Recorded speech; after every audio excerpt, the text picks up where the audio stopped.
Berstatus sebagai terdakwa, Ayu Thalia kembali jalani sidang kasus pencemaran nama baik. Polemik Ayu Thalia dan Nicholas Sean masih terus berlanjut.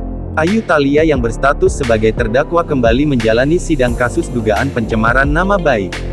Sidang tersebut berlangsung di Pengadilan Negeri PN, Jakarta Utara, Selasa tanggal 21 Juni tahun 2022.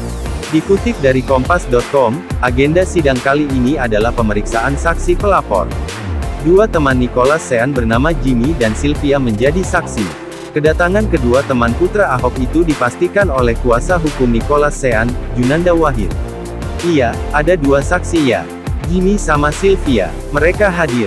Jamnya seperti biasa, beber Junanda Wahid, Selasa tanggal 21 Juni tahun 2022.